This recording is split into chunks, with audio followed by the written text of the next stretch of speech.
Olá, investidores, sejam bem-vindos a mais essa videoaula. Nessa nós vamos falar sobre os fundos de investimentos imobiliários, um ativo financeiro que cresce a cada dia e que toma grandes proporções em liquidez e ofertas públicas no país. Você conhece o fundo imobiliário, sabe como ele funciona? Nessa palestra a gente tentará abordar os principais pontos em relação a características, riscos, benefícios dos fundos imobiliários. Faremos algumas comparações sobre os fundos imobiliários e o investimento imobiliário tradicional, assim como vamos tentar ilustrar de forma prática uma aplicação em fundos, mostrando inclusive toda a consequência tributária das isenções de imposto de renda e as diferenças de tabela de tributação. Essa é uma palestra da XP Educação, hoje a maior empresa de educação financeira do país, empresa parceira do Grupo Valianza e parceira do Grupo XP, que é um shopping financeiro que oferece aos clientes todo o lastro de produtos do sistema financeiro, incluindo os fundos imobiliários. Inicialmente, contextualizar e desmitificar o mercado imobiliário. A gente, no Brasil, vem de uma cultura de investimento imobiliário bastante consolidada. O ambiente de instabilidade inflacionária, um ambiente de instabilidade governamental, inclusive, com as retenções, fiscos e todo o histórico econômico que ocorreu no Brasil, fez com que, tradicionalmente, o investidor brasileiro tivesse um apetite bom pelo investimento imobiliário. É um investimento que, ao longo do tempo, ofereceu retorno, ofereceu a segurança de um lastro real, e é um produto, eu diria, bem consolidado na cabeça e no posicionamento do investidor brasileiro. Vamos falar um pouco sobre as formas de se investir em imóveis. Hoje nós percebemos que a maioria dos investimentos em imóveis passam por a compra de empreendimentos residenciais ou unidades comerciais para aluguel, onde o investidor tem que lidar com todos os riscos de inadimplência, de vacância, todas as taxas envolvidas. Vamos apresentar as formas de se investir em imóvel dentro da conjuntura econômica atual e apresentar essas alternativas de diversificação. Vamos dar continuidade. Falar um pouquinho das condições demográficas hoje do país. Vocês percebem aí nesse gráfico, o histograma laranja representa o número de famílias. A primeira sequência de histograma é o ano de 2007, a segunda é de 2030, é uma projeção. E o histograma verde é a população total em milhões. Então percebam que a relação do número de famílias por população total está crescendo. E por que isso acontece? Nós temos cada vez um número de famílias com um menor número de membros. Enquanto as famílias antigamente tinham 10 pessoas, 15 pessoas, as famílias atuais, muitas vezes, o casal tende a ter um filho, alguns casais não têm herdeiros, ou um casal de filhos, ou seja, o número de famílias aumenta com o passar do tempo em relação à população total. Esse já é um indicativo de mais demanda por unidades habitacionais, uma vez que, assim como o sonho norte-americano, o brasileiro também cultua o desejo de ter a casa própria. É um ensinamento que vem de gerações em gerações e que a gente percebe no comportamento do investidor, esse desejo por ter uma casa própria. Muitas vezes esse desejo ele não é uma elaboração racional. Não existe uma contabilização sobre custos, perspectivas de crescimento em cima desse imóvel. O que, em se tratando de imóveis para moradia, pode ser absorvido, pode ser atendido sem maiores avaliações, já que não se mora em um empreendimento que se pretende especular, né? Se mora em um empreendimento onde se pretende ali dar a qualidade de vida ideal à sua família. Mas quando a gente parte para a compra e a venda de imóveis para a especulação, a compra e a venda de imóveis como fins de complemento patrimonial, como fins de complemento de renda, aí sim uma avaliação mais criteriosa, mais técnica em relação à atratividade financeira do produto, ela fica sendo necessária. Nesse outro gráfico, a gente está percebendo no primeiro histograma o ano de 2010 e no segundo histograma, mais uma vez, a projeção do ano de 2030. Um número total em milhões e essa linha verde é o percentual da população. Então a gente percebe que a avaliação desse gráfico fala sobre os jovens. A gente percebe que existe um crescimento também. A pirâmide etária brasileira ela vem mudando com o passar do tempo. Atualmente nós estamos em uma pirâmide etária muito favorável à produção de renda, à produção de riqueza e ao consumo imobiliário. São jovens que formam renda, que formam ativos, que têm necessidades habitacionais, que têm necessidades patrimoniais a título de investimento e que usam o mercado imobiliário para esse fim. Um outro ponto que merece consideração nessa introdução é a expansão da renda familiar brasileira. A gente percebe um crescimento, principalmente na classe D e C, muito expansivo, muito expressivo, inclusive. A gente tem expansão de renda contínua, com um piso sendo tratado por todos esses projetos governamentais, reajuste de salário mínimo. A gente tem hoje uma população com mais renda no país. E mais renda se reflete em mais consumo. E o segmento imobiliário sempre foi um ambiente de consumo prioritário frente aos desejos de investimento da população. Então essa conjuntura também numa população jovem, com demanda habitacional, com renda para suprir essa demanda, cria uma conjuntura muito favorável ao setor imobiliário no Brasil. Mais uma informação aqui sobre as condições demográficas do Brasil. A gente percebe claramente um estímulo governamental para o setor. A gente pode citar como exemplo alguns programas como Minha Casa Minha Vida, que visam atender um déficit habitacional, ou seja, a ausência de escassez ali de moradias para classes mais populares. Existe uma injeção grande de recursos provenientes do Minha Casa Minha Vida. As construtoras, líderes no país, elas têm projetos específicos ou incorporaram empresas com fins populares específicos e vêm com um apetite muito grande em relação a esse tipo de demanda. O crescimento deve se manter ascendente para os próximos anos no programa Minha Casa Minha Vida. Nós tivemos também, em relação ao custo de material de construção, que é um elemento que, para quem constrói, percebe de uma forma muito direta a inflação visualizada nesse tipo de produto e pode ser amortizada com os programas de redução de IPI. Nós já estamos com um programa de redução de IPI para os produtos consumidos no mercado imobiliário, que reflete diretamente para quem constrói, como comentado, e indiretamente também no preço do metro quadrado do consumidor final. Lembrando que muitas vezes a gente não percebe para o consumidor final essa redução repassada nos custos do metro quadrado. Então cabe, como qualquer outro consumo, uma pesquisa apurada em relação ao custo e expectativa de retorno para qualquer imóvel. Mas esse é um outro incentivo que fica muito claro a intenção do governo em estimular o segmento. O crédito para a aquisição de imóveis se encontra em franca expansão, além da Caixa Econômica, que é a gestora do sistema financeiro de habitação. Os bancos que acabam terceirizando essas linhas de crédito do sistema financeiro de habitação, ou até implementando linhas novas, recebe diversos instrumentos do governo, via Banco Central e Conselho Monetário Nacional, de forma a estimular o crédito do segmento. Então a gente tem hoje uma facilidade de aquisição de bens imobiliários percebida de uma forma muito fluida no sistema financeiro nacional. Isso permite que famílias que não tenham o valor total integral para comprar o seu imóvel possam comprar esse imóvel de forma financiada ao longo do tempo. Bom, o imóvel como fonte de renda. A gente ouve muito clientes e investidores com desejo de oferir renda a partir do seu patrimônio.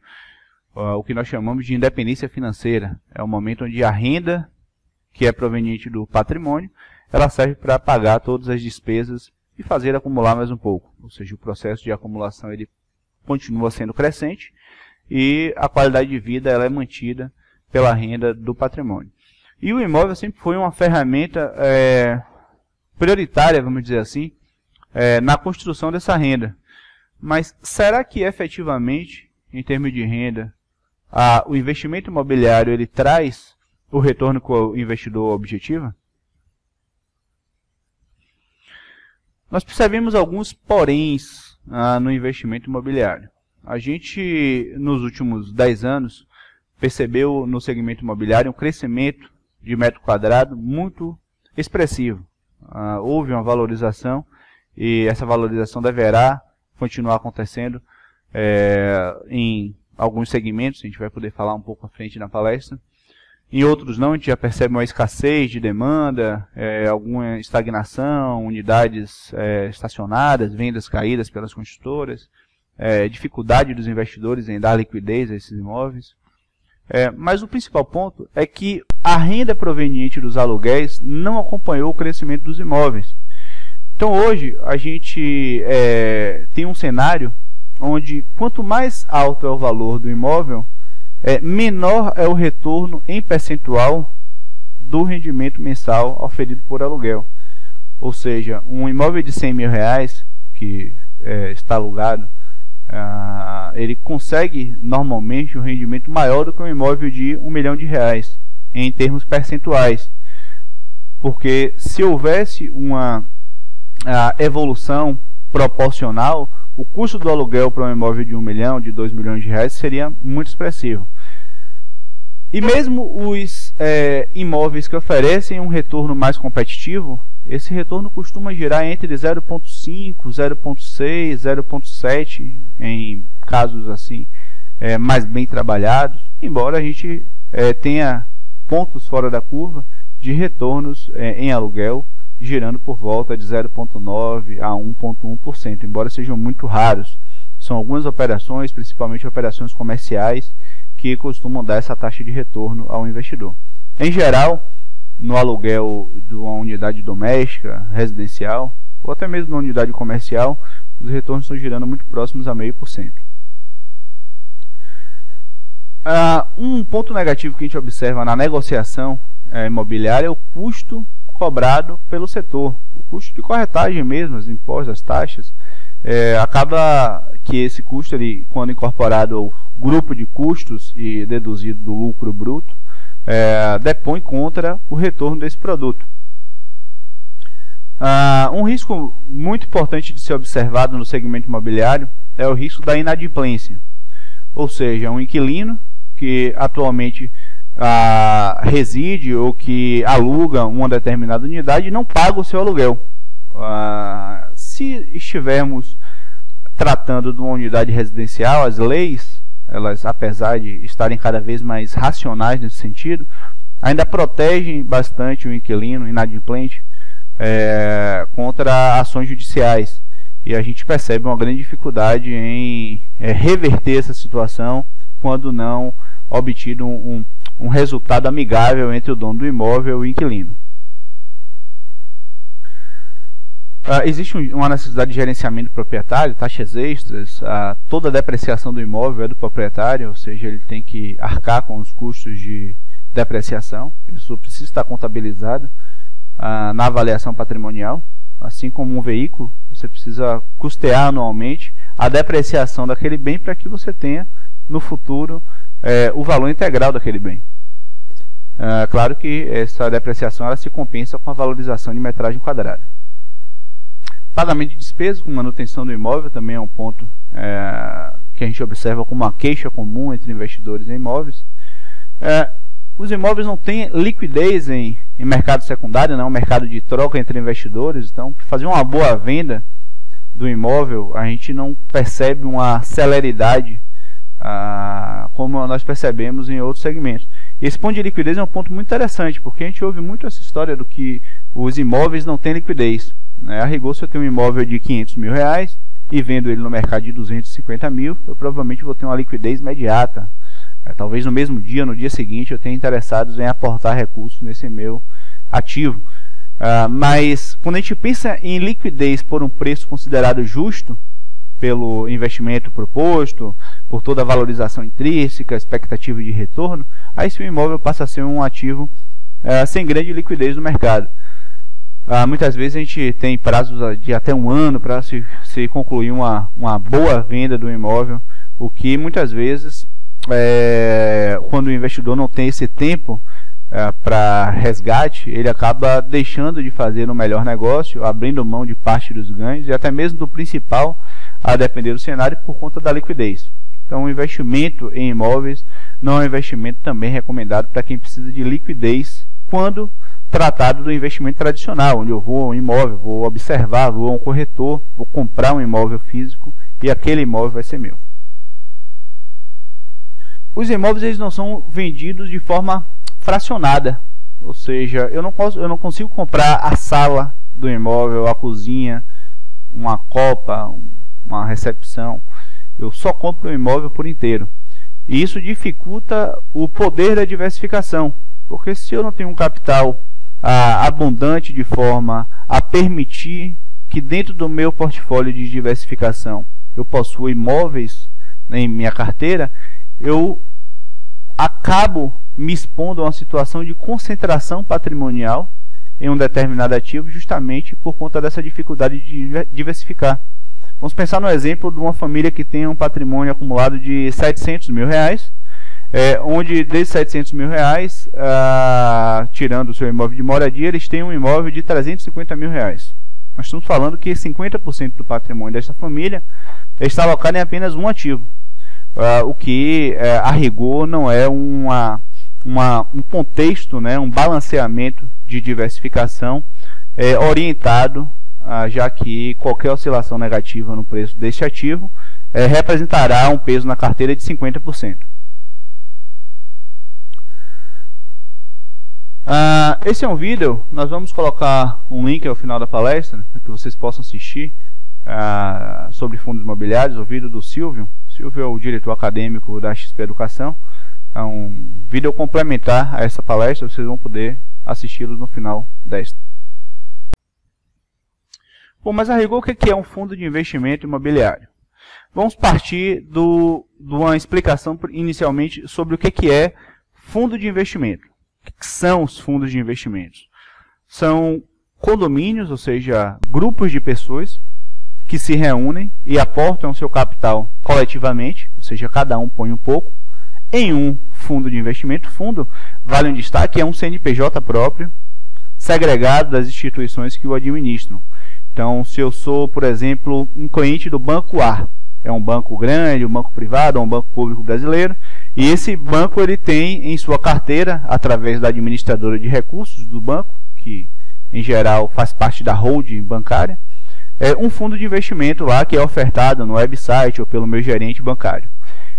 Se essa minha instituição financeira quebrar de um dia para o outro, a gente teve uma instituição financeira que quebrou, o que acontece com esse meu fundo de investimento? Não acontece nada, porque o meu fundo de investimento é um CNPJ segregado da instituição, cujos riscos estão atrelados aos ativos que fazem parte da carteira do fundo, e não à instituição que o administra. Assim como, se ocorrer algum problema com os ativos do meu fundo de investimento, e esse fundo de investimento de repente quebrar, a instituição que o administra, assim como a sua holding, ela não tem nenhum impacto negativo sobre esse fundo, porque os donos desse fundo o dono desse fundo não é a instituição, mas sim os cotistas que têm cotas dele. Inicialmente é importante entender essa diferença, porque muitas vezes a gente ouve do gerente, ou o fundo do banco X é mais seguro do que o fundo do banco Y. A rigor, de forma técnica, essa não é uma avaliação procedente, já que para se mensurar o risco de um fundo é preciso observar os ativos que fazem parte da carteira do fundo, já que ele não carrega o risco da instituição que o administra. Então, isso é um fundo de investimento. O fundo de investimento ele pode investir em fundos, em outros fundos de investimento, ele pode investir em títulos da dívida pública brasileira, em debêntures, em títulos cambiais, em ações ou em imóveis, para o caso dos fundos de investimentos imobiliários. Então vamos pensar numa seguinte demanda hipotética. Existe uma necessidade em Brasília da construção de um hospital. E um grande grupo administrador de hospitais está interessado em iniciar essa operação. Mas vejam, o grupo ele é administrador de hospitais, ele não é um grupo voltado a ter patrimônio hospitalar, e de instalações e de empreendimentos, e nem tem um know-how para isso. Qual é a alternativa que esse grupo tem, já que é um grupo muito conceituado no mercado e que vai agregar segurança para o investidor que comprar cotas desse fundo, de que será bem administrado e que trará rendimentos e crescimento ao cotista? Ele contrata um fundo de investimento imobiliário, ou seja, ele contrata um subscritor, que vai dar a sequência legal de uma oferta pública, um registro na Comissão de Valores Imobiliários, uma avaliação técnica do empreendimento, e passado todo esses critérios legais da constituição do fundo de investimento, ele vai lançar um fundo de investimento ao mercado, onde os cotistas, eu, você, seja mais quem tenha interesse no fundo, vai comprar cotas desse fundo de investimento. Esse dinheiro ele vai para o fundo, que vai construir o hospital para que aquele administrador opere. Isso pode ser estendido para outras atuações, como, por exemplo, vamos dizer que exista um grande empreendimento comercial no Rio de Janeiro. E um grupo de investidores tem interesse em comprar uma parte daquele empreendimento para participar daquele retorno em aluguéis, vamos dizer que seja uma região de grande valorização e que promova aluguéis interessantes.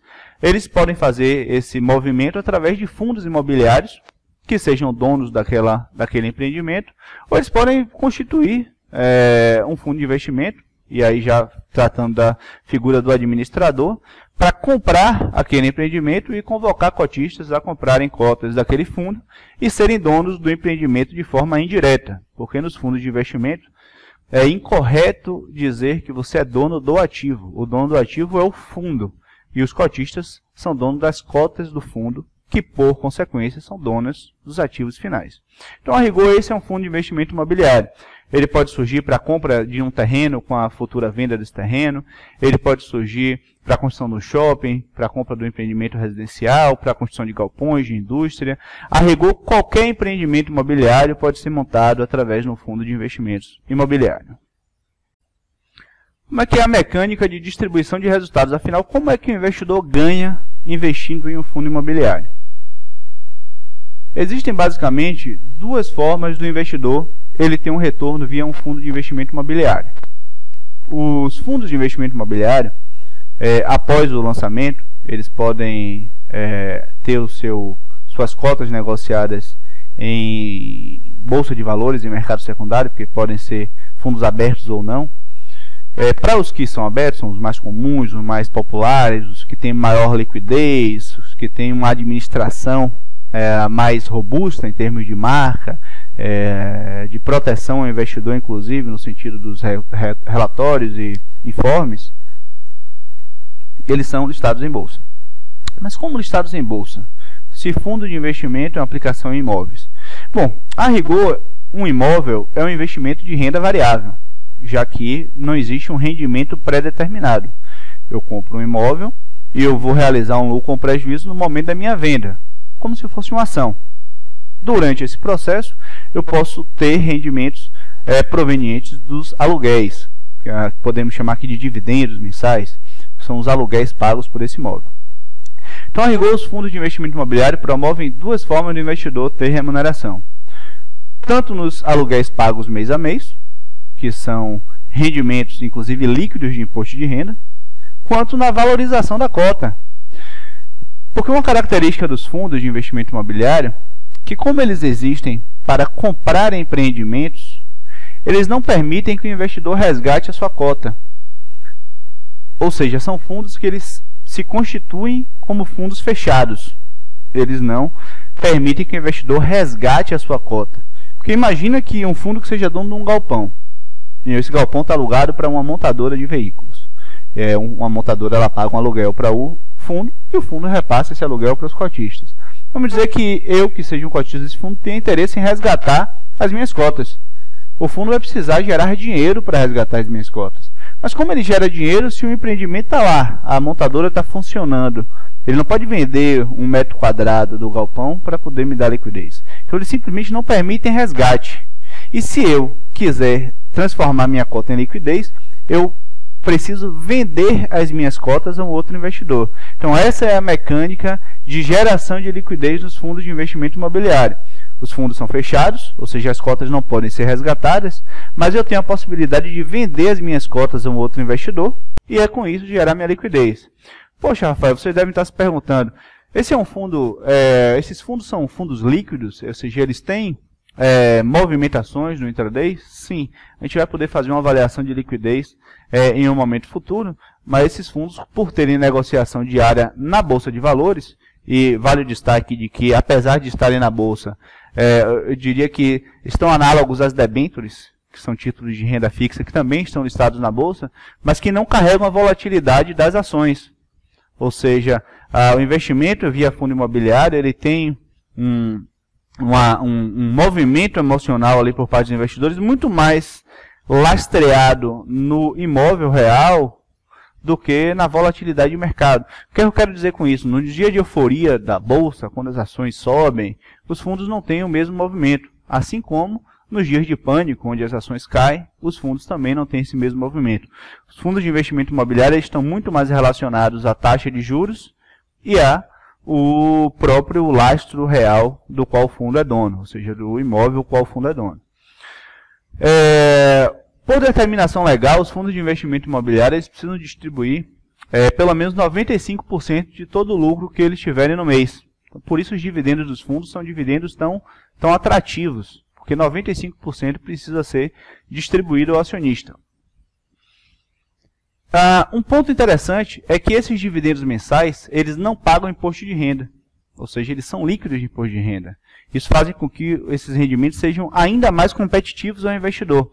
Porque imagine que se eu recebo um retorno de 0,70 no mês, e eu tenho que tributar sobre esse retorno, eu tenho uma depreciação em cima desse meu rendimento. Agora, se eu recebo 0,70 líquido de imposto de renda, eu posso ter a minha avaliação em cima desse 0,70. Bom, vamos seguir um pouco a mais. Fazer aqui uma avaliação comparativa entre comprar um imóvel ou investir em um fundo de investimento imobiliário. Em relação à simplicidade, inicialmente a compra do imóvel, o investidor precisa pesquisar, tem imposto de transferência, risco de vacância, inadimplência, cobrança, não é um dia a dia tranquilo, vamos dizer assim, principalmente se você começa a acumular um número de imóveis grande.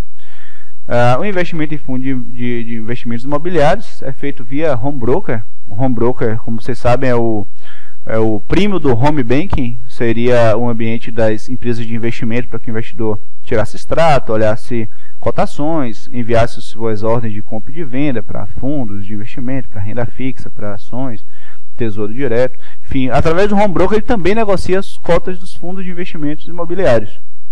Então é bem mais simples do que contratar um corretor, buscar, olhar, avaliar. Em relação à liquidez, a gente comentou aqui, os imóveis físicos têm uma dificuldade de liquidez muito alta, enquanto os fundos de investimento imobiliários eles podem ser convertidos em dinheiro a qualquer tempo via Bolsa de Valores. Isso permite uma velocidade muito interessante para os investimentos imobiliários, que a gente não percebe em outras aplicações. O custo de entrada e saída é um ponto extremamente relevante. As taxas cobradas no Brasil giram entre 3% a 6% em taxa de corretagem para a negociação do imóvel físico, enquanto via home broker o custo é de 0,5%, mas, enfim, aquela tabela progressiva que a BMF-Bovespa indica e que vocês podem avaliar com as suas corretoras qual a tabela de corretagem que vocês estão inseridos. Mas é uma corretagem muito menor do que a corretagem cobrada do segmento imobiliário. É evidente que, para os investimentos imobiliários, recomendamos que seja feita uma negociação bem elaborada junto ao corretor, para que esse custo não impacte na rentabilidade final de forma significativa. O fracionamento do investimento, enquanto nos imóveis eu preciso comprar um imóvel inteiro, nos fundos imobiliários eu posso comprar uma cota, não sei, de R$100, por exemplo, de um empreendimento que custa 80 milhões. Então, se no mês que vem eu quiser investir mais R$100, eu posso ir lá e comprar uma outra cota. Enquanto no investimento físico de imóveis, para que eu possa comprar um outro imóvel, eu preciso ter o valor integral do outro imóvel. Então, esse fracionamento ele é muito interessante. E ele permite talvez o principal benefício dos fundos de investimento imobiliário, que é carregar uma característica de juro composto forçada. Porque se eu invisto no imóvel e recebo meu aluguel, o aluguel do mês que vem, ele não vai inserir sobre o montante total mais o aluguel passado. Porque esse meu aluguel eu vou precisar usar como renda ou aplicar em algum produto do mercado financeiro. Mas no fundo imobiliário, eu posso pegar esse meu aluguel e comprar mais cotas desse fundo para que no próximo mês eu tenha o meu dividendo sendo impactado pelo capital original mais o rendimento anterior. Ou seja, eu forço uma composição de juro composto numa alocação imobiliária. Esse, para mim, seja talvez o melhor benefício dos fundos de investimento imobiliário. Juros compostos são um mecanismo um mecanismo de enriquecimento importantíssimo e, infelizmente, o segmento imobiliário em si não oferece ao investidor. Continuando, vantagem fiscal. A compra e venda do imóvel físico são tributados, né, pelo imposto de renda de pessoa física no ganho de capital, ou seja, eu comprei um imóvel por um preço, vendi por outro, sou lá tributado em 15%. E os aluguéis que eu recebo também são tributados. E isso impacta de forma muito relevante o meu rendimento no longo prazo. Enquanto nos fundos de investimento imobiliário, eu tenho um ponto negativo, a minha tributação sobre ganho de capital, ou seja, sobre o preço que eu comprei a cota, em relação ao preço que eu vendi a cota, o ganho que eu oferi nesse período era maior. Nos imóveis é de 15%, nos fundos imobiliários é de 20%. Todo o percurso que eu ficar com o meu investimento recebendo aluguéis, esses aluguéis eles não serão tributados. Então, se eu faço um aluguel, se eu faço um investimento, por exemplo, num fundo de investimento que tem um objetivo de renda, ou seja, um fundo de investimento que vai garantir uma renda por 10 anos. Existem esses tipos de produtos no mercado. Fundos de investimento que garantem renda por 15 anos, por 10 anos. Vocês depois devem conversar com um especialista da sua agência de investimentos e entender quais as melhores opções. Mas vamos dizer que esse fundo ele paga aluguel. Durante esses 10 anos, se eu não quiser resgatar esse meu fundo, eu vou estar recebendo aluguéis líquidos de imposto de renda, comprando mais cotas e aumentando o meu patrimônio. E eu só vou ter o meu prejuízo de 5% sobre o meu lucro, adicional ao imposto do imóvel tradicional, lá no meu resgate. Essa comparação ela é muito mais relevante, ela é muito importante na proposta de acumular patrimônio. Na proposta de recebimento de renda, nem se fala, porque a renda mensal ela passa a ser líquida de imposto de renda, enquanto no investimento adicional eu tenho que declarar o meu imposto. Em relação ao risco, na medida em que tendo um imóvel físico, o tradicional, eu sou dono daquele imóvel, então eu estou diretamente atrelado ao risco daquele imóvel, nos fundos imobiliários eu consigo compor uma diversificação muito mais interessante. Além do que eu tenho inquilinos de grandes marcas, grandes bancos, produtores de refrigerantes, cervejarias, telefonias, construtoras, ou seja, empresas com baixíssimo risco de inadimplência, com contratos de aluguel de longo prazo, com excelente liquidez em seus caixas, para que ofereça segurança ao investidor. Enquanto eu, pessoalmente, quando alugo um imóvel a um terceiro, seja João, seja Maria, eu tenho um risco deles sofrerem desemprego, problemas de saúde, o meu risco de inadimplência de ficar vago o imóvel, inclusive, e ter custos com condomínios e taxas extras é muito alto. A gestão, os fundos imobiliários eles são geridos por empresas especializadas no segmento, então toda a gestão tributária, fiscal, administrativa, ela é feita com um ganho de performance muito superior ao se o investidor decidisse fazer por conta própria esse investimento. E a própria qualidade dos imóveis. Enquanto via fundo de investimento imobiliário eu posso ser dono de uma fração do melhor empreendimento comercial do país, talvez de forma individual eu não tivesse capital para fazer essa alocação. Bom, isto posto, vamos entender como é que o investidor ganha nos fundos imobiliários. A gente já trouxe, eu só vou frisar. Rendimentos pagos, mês a mês, líquido de imposto de renda e os ganhos de capital da evolução da cota. Ou seja, se eu compro uma cota a 100 e vendo ela a 200, eu tive 100 de ganho de capital por cota. E se nesse período eu recebi mais 50 de dividendos de aluguel mensal, o meu ganho total foi de 150 sobre a minha cota de 100. Essa é a forma de se avaliar o ganho em um fundo de investimento. É o somatório dos aluguéis pagos mês a mês, mais a evolução desta cota. Vamos fazer um comparativo aqui de imposto de renda para ficar mais claro.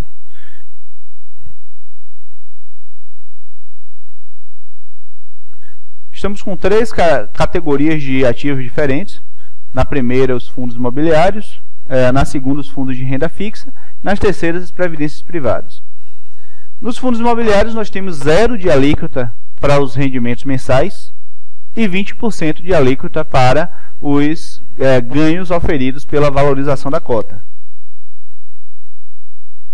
Em investimento de renda fixa, como CDBs, títulos públicos, debêntures, dentre outros, nós temos uma tabela que ela é regressiva a partir do tempo de aplicação. Então, até 6 meses eu tenho uma alíquota de 22,5% sobre o lucro, de 6 meses a um ano, uma alíquota de 20%, de 1 ano a 2 anos, de 17,5% e acima de 2 anos, uma alíquota de 15%, salvo os fundos de investimento aí que forem de curto prazo, que a alíquota mínima deles é de 20%, e os fundos de ações, que são sempre 15%.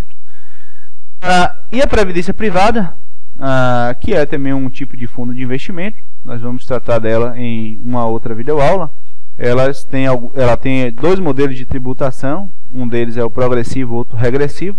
Aqui na tela nós temos o regressivo, onde acima de 10 anos a alíquota passa a ser de 10%. Ou seja, dá para ter uma ideia de como é que funciona a tributação e do benefício e competitividade tributária que os fundos de investimento imobiliário têm. Muito se ouve sobre a bolha imobiliária. A nossa avaliação é que essa bolha ainda está distante. Nós temos um país hoje com déficit habitacional grande, com incentivo do governo. O incentivo do governo ele não é percebido somente em redução de imposto sobre IPI, por exemplo. Hoje existem diversas aplicações financeiras no país que servem para fomentar o sistema imobiliário. Posso citar poupança, letra hipotecária, LCIs, CRIs, os fundos imobiliários, todos os investimentos que servem para alavancar os recursos para o sistema financeiro de habitação, hoje eles estão líquidos de imposto de renda. E não só para o sistema financeiro de habitação, mas como também para o próprio setor imobiliário, como é o caso dos CRIs e dos LCIs, que são ativos financeiros ligados a imóveis extremamente interessantes. Então, a gente percebe a intenção do governo em estimular o investimento em produtos que gerem capital para movimentar o setor imobiliário. Nós temos uma relação de crédito imobiliário sobre PIB, dados de 2010, ainda muito baixo. Vejam que nos Estados Unidos, o crédito imobiliário sobre o PIB em 2010 estava em 65% do PIB, era em crédito imobiliário. E estamos falando de 2 anos pós-crise imobiliária de 2008. Na Holanda, a gente tem esse percentual girando em torno de 11% sobre o PIB. Na África do Sul, nós temos de 20% sobre o PIB. Chile, 17% sobre o PIB. E no Brasil, em 2010, estávamos em apenas 3% sobre o PIB. Então, a fonte do Banco Central, é um número ainda muito incipiente. Nós temos um espaço grande de crescimento imobiliário. O que o investidor deve se atentar ao tipo de investimento imobiliário que ele decide fazer. A gente percebe, por exemplo, em algumas regiões do país, que investimentos residenciais em unidades de alta renda, imóveis acima de R$1 milhão, começam a ter uma baixa liquidez, começa a ter uma demanda para unidades usadas, já baixa, por conta de toda a facilidade da oferta de novos empreendimentos, mas em contrapartida percebemos também uma grande demanda para unidades habitacionais de baixa renda, para unidades comerciais em bairros populares, para unidades comerciais bem estruturadas em cidades em desenvolvimento. Então, o que o investidor precisa é entender para onde a oportunidade imobiliária está caminhando para que ele possa fazer um bom investimento. Seja um investimento direto, seja um investimento via fundo de investimento imobiliário. Eu volto a dizer, não existe a rigor, na essência do investimento, diferença alguma. Nós estamos investindo em imóveis no final das contas. De uma forma eu invisto diretamente, de outra forma através de um fundo de investimento imobiliário.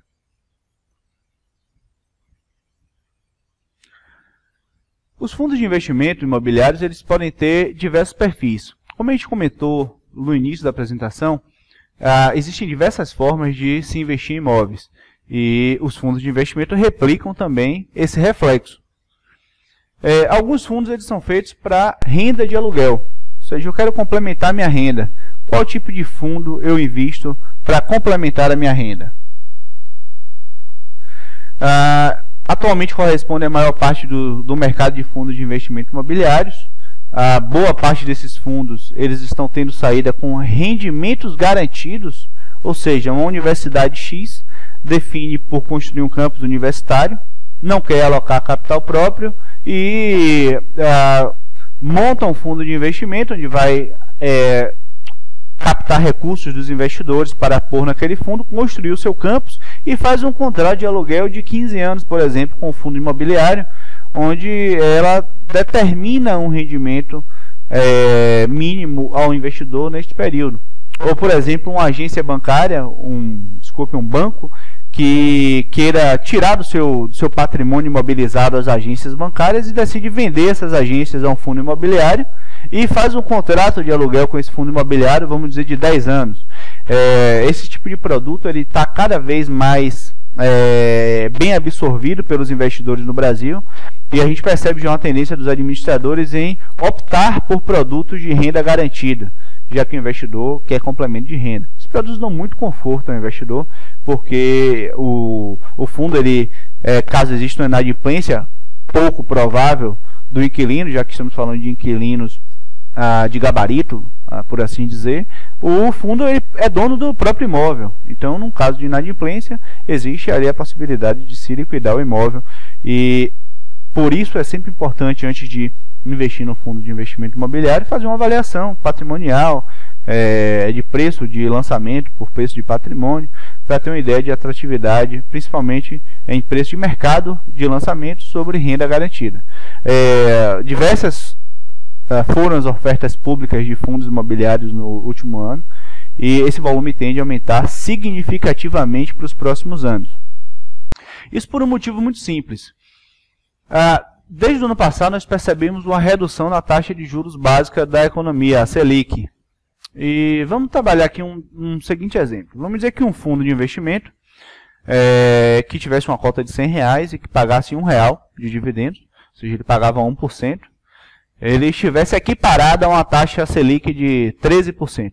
Ou seja, vamos dizer que a 13%, não é esse o cálculo, que a taxa Selic também pagasse 1% por mês. Se nada acontecesse em relação à revisão de contratos de aluguel, que é um praxe, né? Todos os anos esses contratos são revisados e ajustados, ao menos em relação à inflação, que não existisse valorização no imóvel, que não existisse nenhuma outra variável além da Selic cair. O investidor que está de fora do mercado, com dinheiro para alocar recursos e que estava vendo um fundo pagando 1% e uma Selic pagando 1%. E esse fundo que pagava 1% estava pagando R$1 por cota de R$100. E esse R$1 é um resultado dos dividendos. Lembram? 95% dos retornos mensais precisam ser distribuídos ao investidor. Então esse R$1 é resultado desses dividendos. E de repente a Selic cai para 9%. Se o fundo mantiver a cota R$100 e o aluguel R$1, ele vai estar pagando 1%. Enquanto uma Selic de 9% não vai mais estar pagando 1% ao mês. Ela vai estar pagando, estou chutando aqui, 0,8%, por exemplo. Vocês acham que o investidor vai preferir investir na taxa Selic a 0,8% ou investir no fundo de investimento a 1%? A resposta, sem uma avaliação mais criteriosa de risco, não é esse o propósito, é investir no fundo de investimento imobiliário. Então, mais investidores passam a comprar essas cotas, estando dispostos a comprarem essas cotas mais caras. Porque mesmo mais caras, esse fundo rentabilizará mais do que a taxa Selic. Então, o movimento natural de redução de Selic é a alta na cota dos fundos. Porque veja, o dividendo ele não muda, mas o dividendo em relação à cota, ele acaba se ajustando ali a Selic. A gente percebeu nos últimos, hoje, essa palestra sendo gravada aqui em setembro de 2012, a gente percebeu nos últimos 6 meses um movimento de alta de até 40% em alguns fundos de investimento, com a recente redução da Selic, que veio de 12,5% para 7,5%, agora na última reunião do Copom. E enquanto o juro se mantiver nesse patamar baixo, as cotas dos fundos tendem a ser um atrativo sim ao investidor, porque o investidor que busca renda está extremamente satisfeito em receber 7,5% ao ano. Atualmente a inflação gira em torno de 5,5%, nós estamos falando de um ganho real de 2%. Isso sem considerar o imposto da aplicação, acaba sendo um retorno real muito modesto para a expectativa do investidor brasileiro. Existem os fundos de desenvolvimento imobiliário, que ele sabe o comprar na planta, exatamente igual. Ou seja, o fundo ele compõe ali o grupo de investidores, eles aportam dinheiro no fundo, e esse fundo ele vai comprar um terreno, construir e vender unidades ou alugar essas unidades depois de pronto. Esse é um fundo de desenvolvimento imobiliário, muito comuns, costumam oferecer ao investidor menos segurança no rendimento mensal, mas um ganho de capital inicial mais interessante. Seria como realmente o movimento de se comprar ou se incorporar um imóvel ali na planta. E existem os fundos de investimento em títulos imobiliários, que são fundos extremamente interessantes também. Pensem que o mercado imobiliário, existem diversos ativos imobiliários. A gente falou alguns aqui. Vamos falar de um CRI, por exemplo. O CRI ele acaba tendo uma saída média ao investidor ali por volta de R$300 mil. É o que a maioria dos CRI gira. Nem todo investidor tem dinheiro para comprar um CRI sozinho. E nem todo investidor que tem o dinheiro para comprar um CRI quer ficar exposto no prazo do CRI, que geralmente são acima de 15 anos. Mas um fundo de investimento imobiliário que tem dinheiro de diversos investidores pode comprar um CRI de 15 anos, pode comprar um CRI de 25 anos e com isso atrair para a sua carteira o retorno que um CRI paga, que é um retorno muito significativo. Então hoje existem fundos de investimento imobiliário que só investem em CRIs e LCIs e que muitas vezes a gente vê retornos líquidos de 0,90% a 1% ao mês, com a atual taxa Selic a 7,5%, um retorno muito considerável. Não é esse o objetivo, nem expectativa de ganho que nós orientamos ao investidor. Sempre oriento que vocês busquem um especialista na sua agência de investimentos e monte com ele uma expectativa de ganho baseada no seu perfil de risco. Bom, essa é um print screen do home broker, uma tela onde você compra e vende facilmente as cotas de um fundo de investimento imobiliário, como se fosse uma ação. Então marcou lá comprar, põe o código do fundo, põe a quantidade de cotas, o preço que você deseja fazer sua oferta e envia sua ordem. É muito simples, é muito rápido. Para quem nunca teve experiência de abrir um home broker, igual a um home banking, ou seja, um pop-up que através da internet de um computador você consegue acessar, e que através da Valianza vocês podem abrir uma conta na XP Investimentos de forma gratuita e ter acesso ao home broker para se familiarizar com esse ambiente. Não tem custo de adesão nem de administração. Recomendo de antemão que vocês façam para que vocês possam também ter acesso aos relatórios sobre os fundos imobiliários, que é a pauta da apresentação. O home broker ele permite que vocês façam análises gráficas sobre o comportamento de preço das cotas. Então aqui, por exemplo, nós temos um gráfico de preços que mostra a evolução dos preços de determinado ativo. No caso do ativo é um fundo chamado Europar, que tem código na BMF Bovespa Euro 11.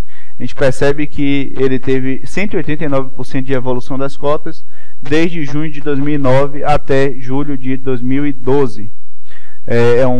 Uma valorização bastante expressiva e esse fundo atualmente está negociado a R$ 239 a cota. Então perceba que se eu quero comprar R$20 mil em um imóvel ou R$200 mil em um imóvel, eu posso fracionar esse valor pelas minhas cotas. Eu não preciso comprar o empreendimento todo. Esse, na prática, acaba sendo um grande diferencial.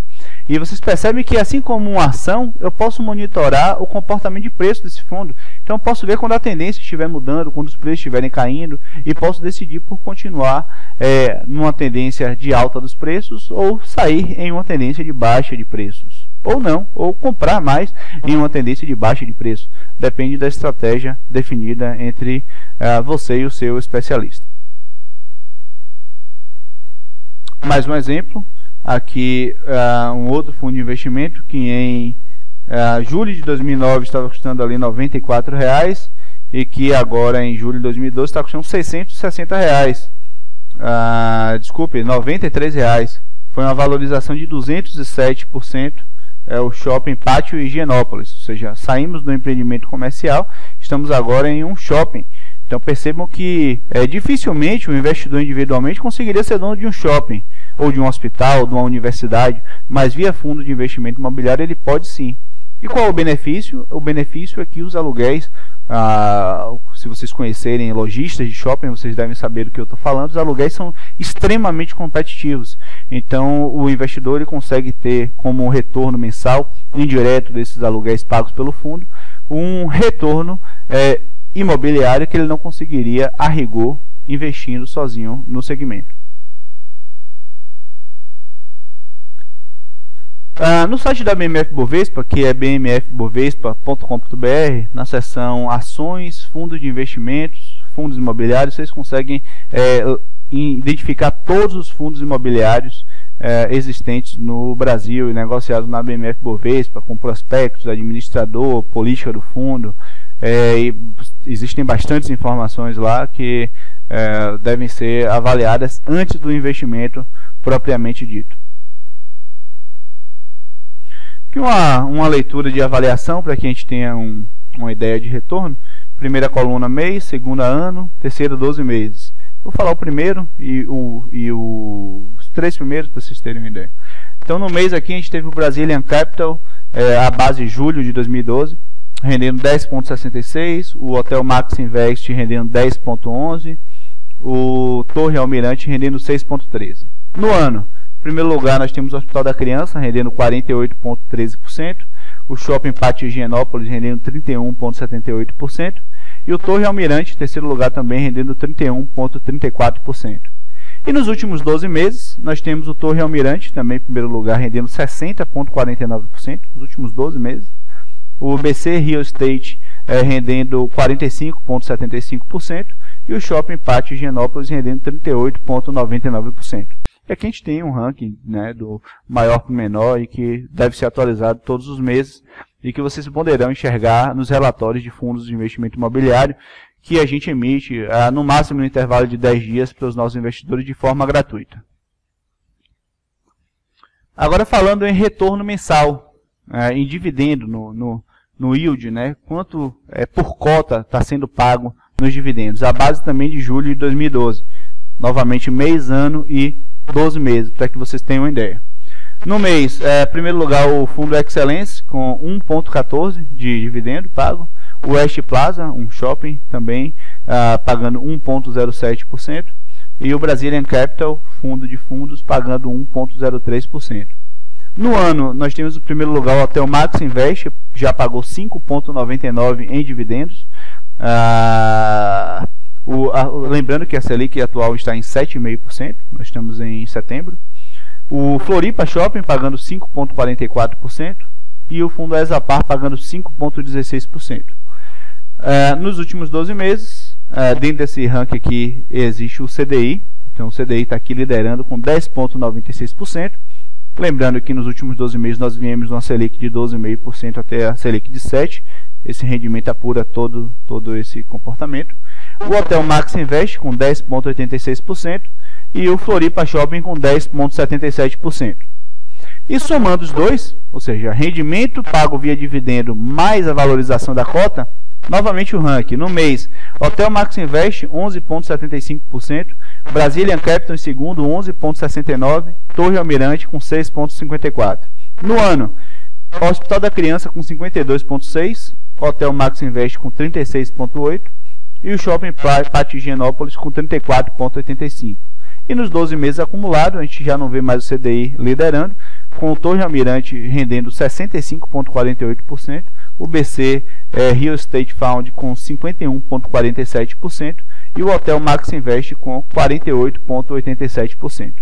São rendimentos bastante significativos se a gente apurar os últimos 12 meses.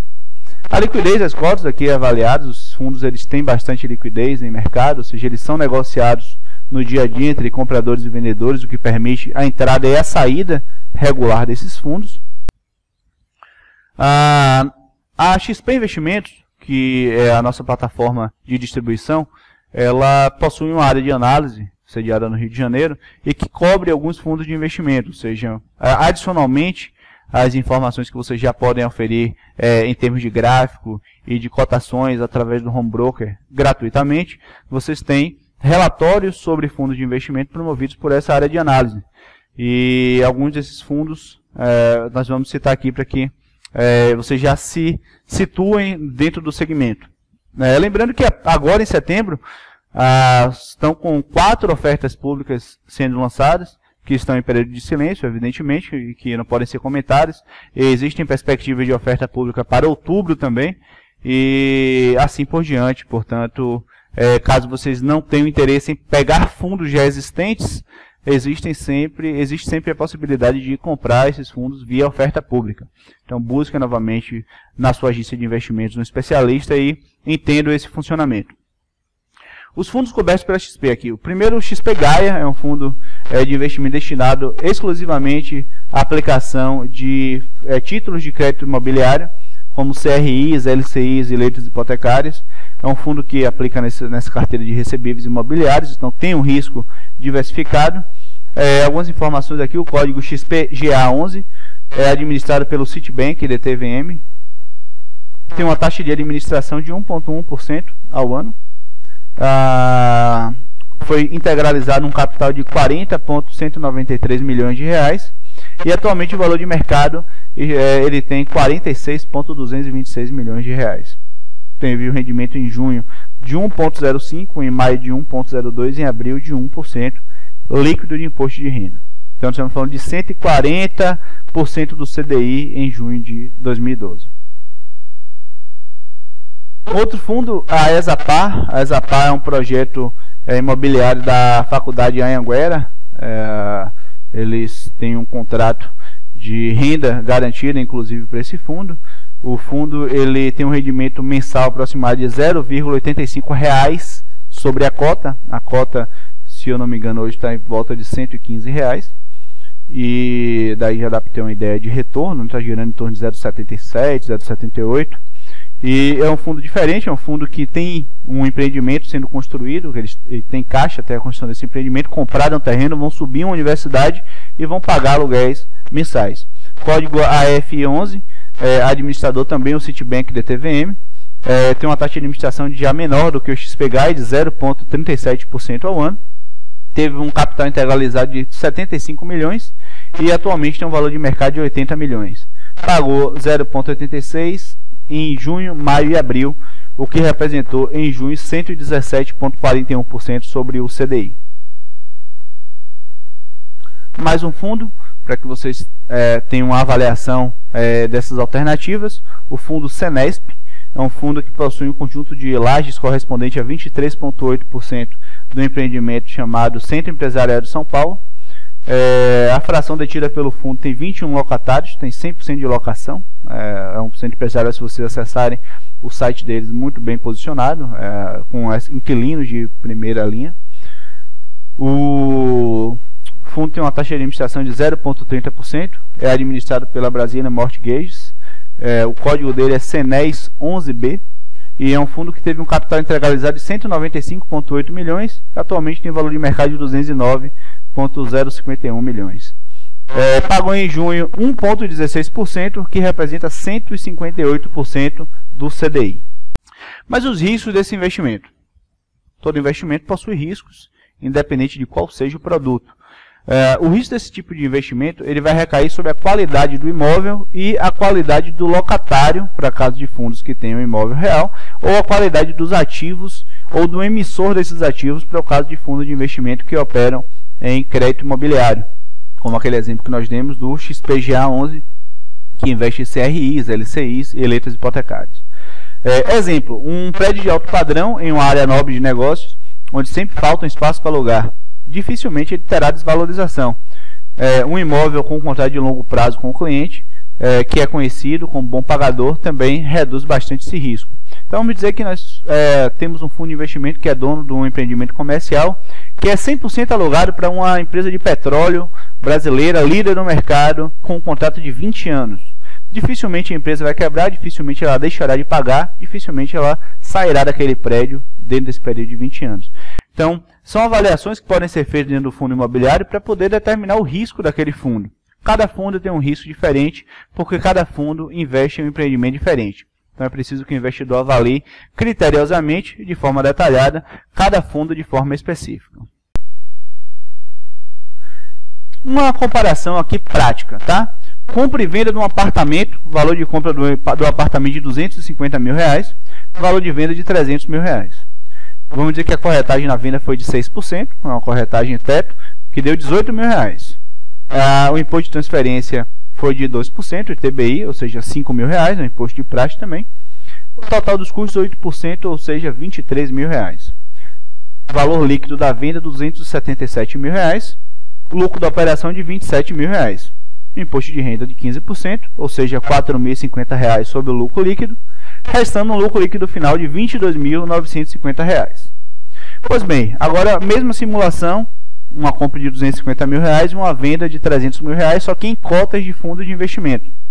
No caso dos fundos de investimento, existe a corretagem na entrada e na saída. Então, a corretagem de compra, aqui foi uma corretagem teto de 0,5% mais 25,21, deu R$1.275, mais a mesma corretagem na venda, que deu R$1.575, não tem imposto de transferência, total de custos 1,02%, R$2.850.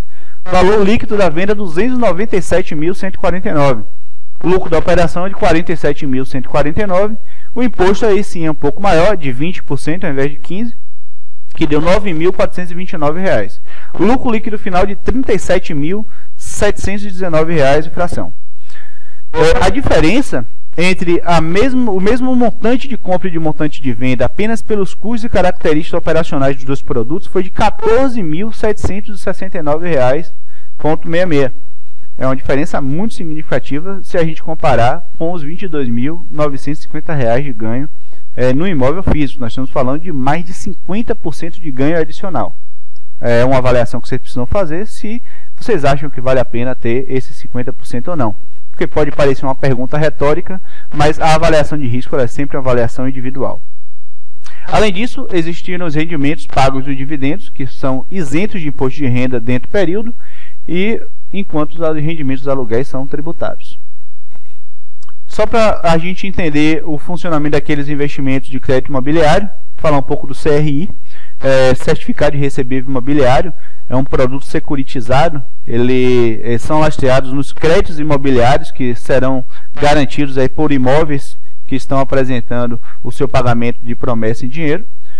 Eles servem basicamente para liberar o caixa das empresas que atuam nesse segmento para novos empreendimentos, e os investidores passam a ter recebíveis por conta de uma securitizadora que, por consequência, recebe esses créditos imobiliários do sistema financeiro natural.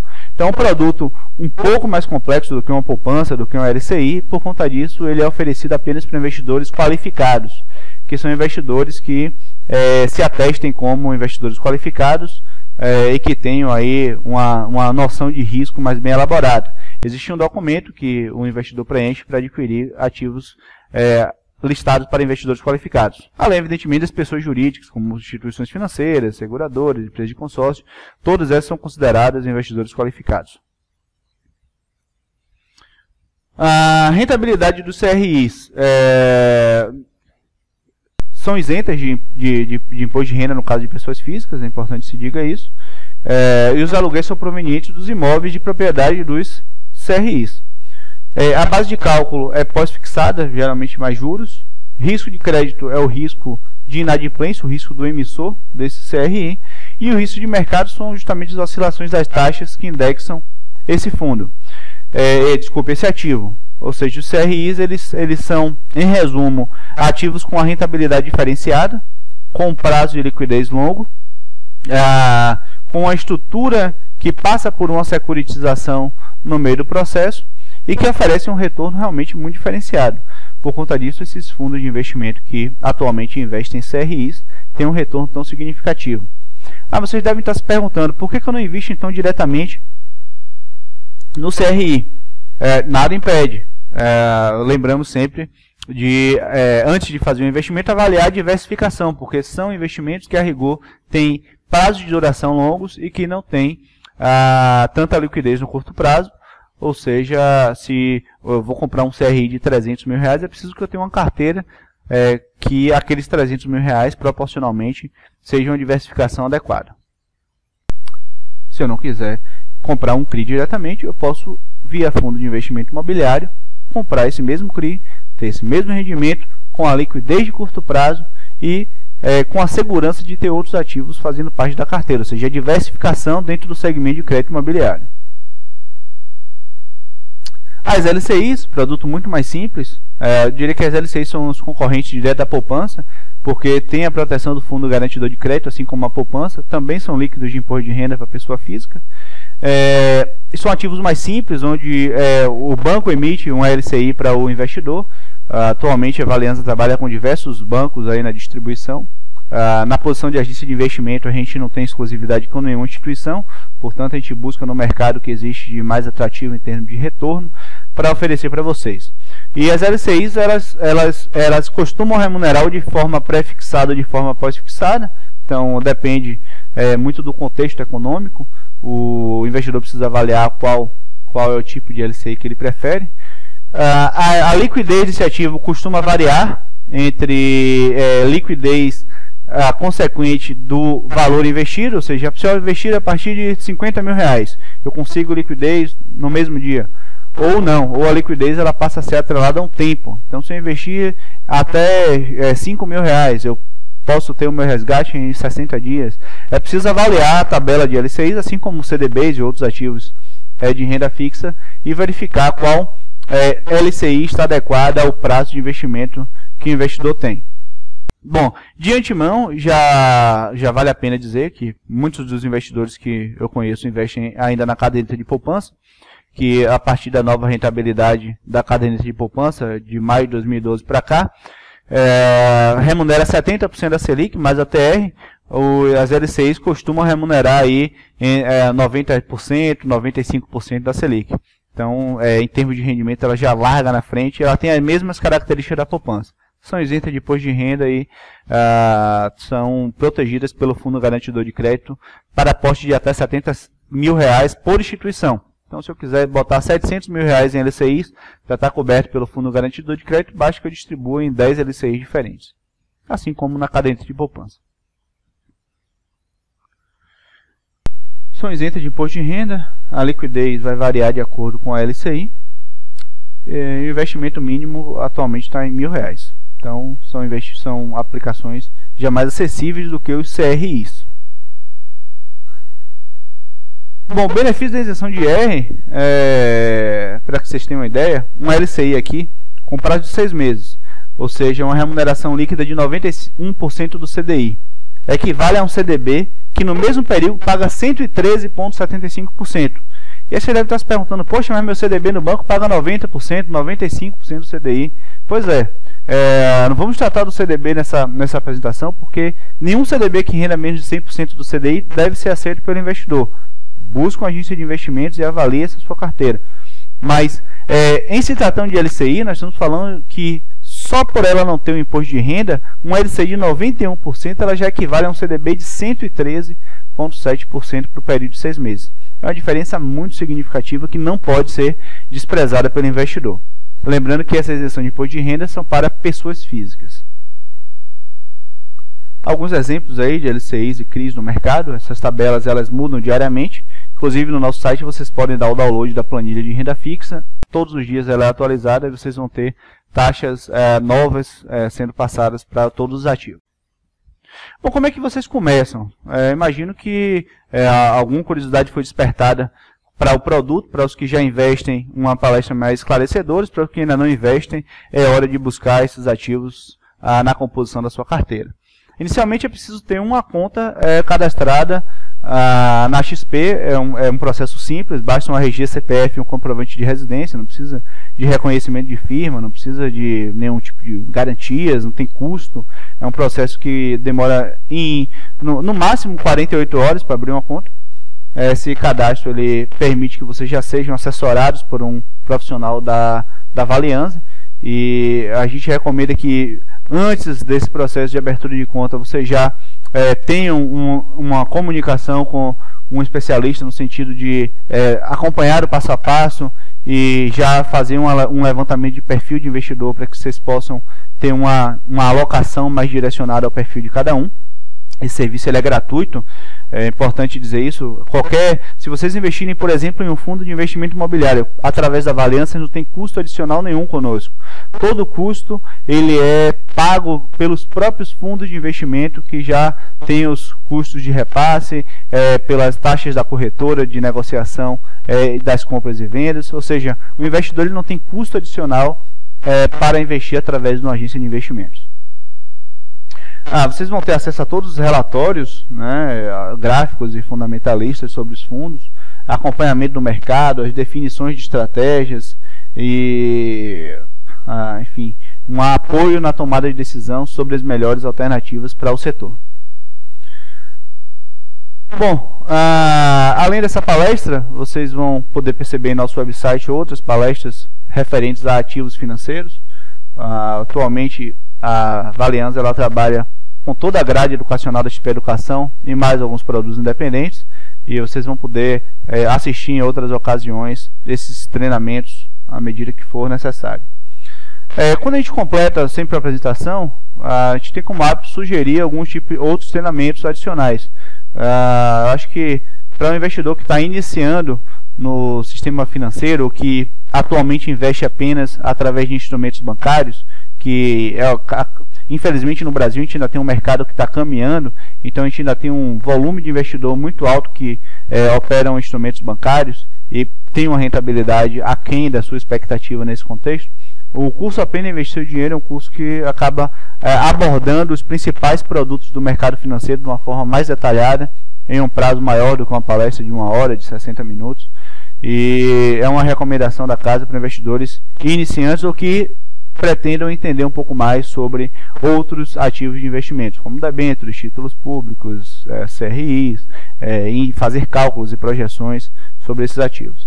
E o curso de análise fundamentalista também para o investidor que se interessa por fazer avaliações de patrimônio, de perspectiva de crescimento, sobre lucro, sobre endividamento, tanto no mercado acionário quanto em outros arquivos transacionados aí na BMF Bovespa.